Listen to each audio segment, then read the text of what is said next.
Hello and welcome to part 2, and this one we're going to be looking at the interesting stuff.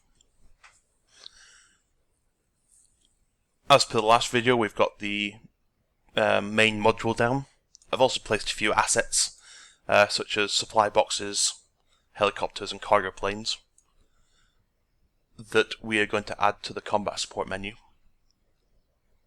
We're going to be looking at the helicopter transport module, the cargo plane transport module, as well as the cargo management system that they share in common. I'm also using the RHS mod with this. You don't have to, but I'm just using it because it has things like C-130s that the base game doesn't currently have. And that's quite useful for demonstration purposes if we're going to look at the cargo planes, for example. So let's begin. The first module we'll look at is the helicopter transport module. And that's under the category of combat supports. Helicopter transport. I'm just going to press OK and place that on the map. Anything that groups, I'm going to ungroup. To add a helicopter to the helicopter transport module, all you simply need to do is synchronize the helicopter to the module. And these 3 Chinooks that I've just synchronized now are going to be available to me in game if I'm on the Blue 4 team. If I synchronize an Op4 helicopter to this module, then the helicopter will only be available to Op4 players. With all these modules, that means that this mod is PvP compatible, it's co-op compatible, and it's single player compatible. I'm going to go back into the module and have a look at the options. First one is call sign. If I've got more than one helicopter synchronized to the module, then any name I enter, such as, I don't know, Tarzan, will be the base name. In addition, each unit is going to get a unique number. So the first helicopter synchronized will be Tarzan 01, the second one will be Tarzan 02, and so on and so on.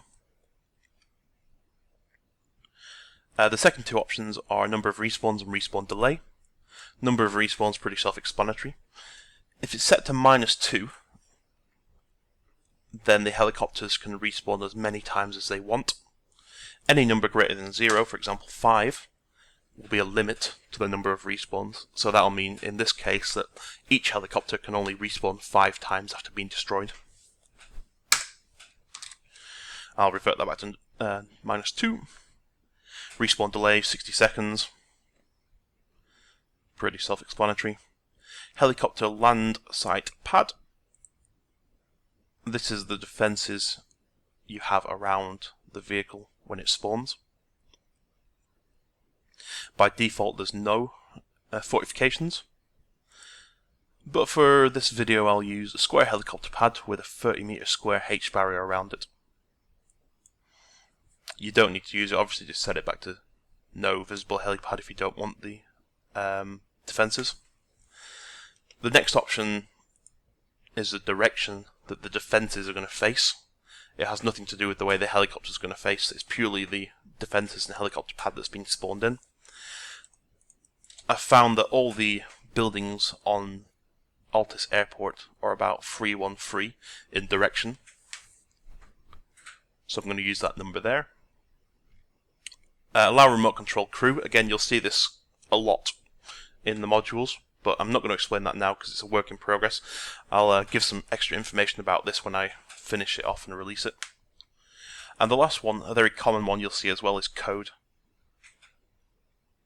In here we can type any code we want. It's run by the server and it's spawned on each vehicle synchronized to the module. So for example I could say this set texture global and then fill in the rest. And I could turn every single one of the vehicles red, for example. Main thing to note with this, spawned on server. So you're going to need to use global commands. You can use this to add extra ammunition, for example. Anything you want. And that is spawned on the vehicles when they respawn, as well as the start of the mission. The last thing for all the modules is this show information button at the bottom here. It has basically all the stuff that I'm telling you now written there. In addition, if we click on this trigger, for example, it'll tell you some additional information, such as if we synchronize the module to a trigger, the module will only be activated when the trigger is activated. So that could be useful in this case for delaying giving players access to a helicopter transport until a certain objective has been completed in game. So you could say, well done, you've now got a helicopter. Press OK on that. The alternative use of these modules is if I just synchronize one vehicle, such as this Black Hawk here, to the module, and I change the call sign to, let's say, Magic 66, then that's the exact call sign now that's going to be used for that vehicle, and no number will be added.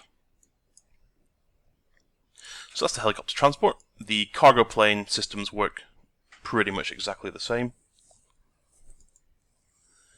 If I change this to cargo planes, I'm going to give them the call sign Mule. The only unique thing here that we haven't seen is the max cargo weight, and this lets you limit the amount of weight a plane can carry.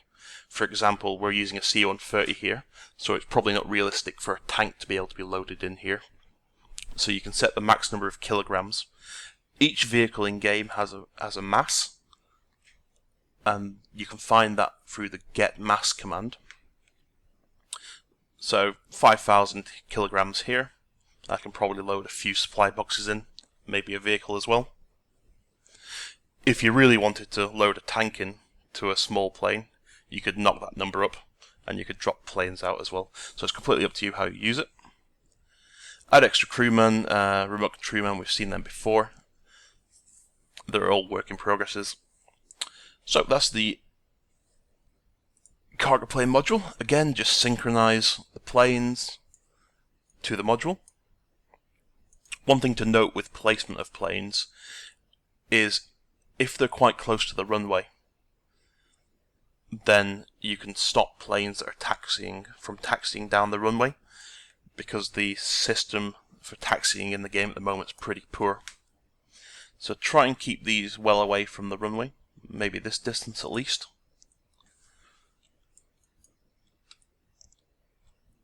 And that should prevent any taxiing asset from stalling.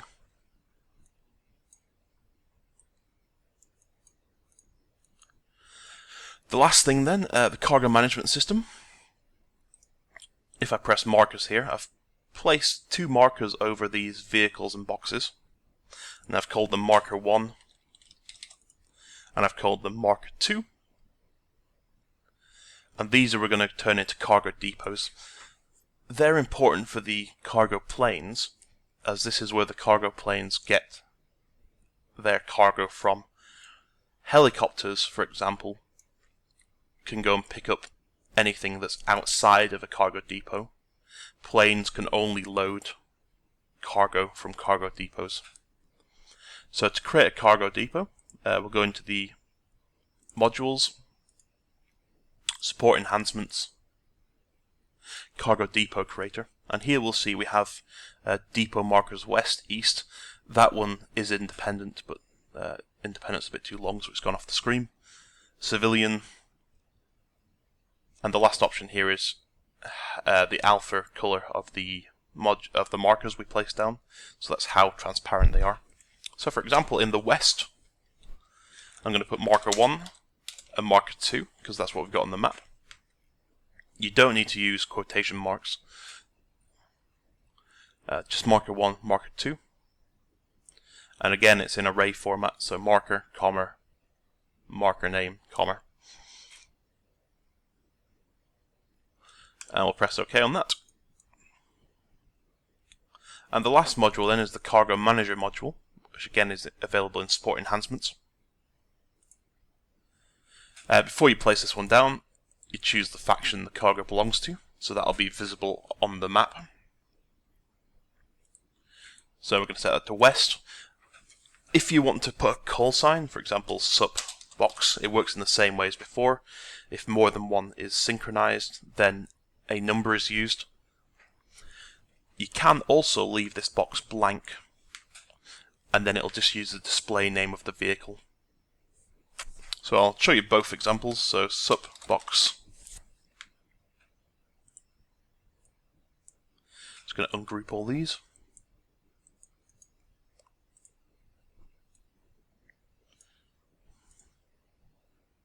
So this one's going to be sup box 1, 2, 3, 4,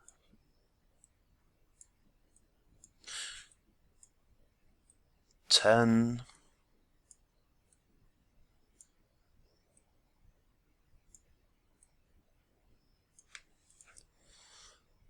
'So they're all now part of the West Faction's cargo system. We'll put these Humvees over here into it as well. We'll use the alternative system. We'll leave that blank, so they'll just be using their default display names, which you see here when you're putting the unit down. And again, we'll synchronize all of these.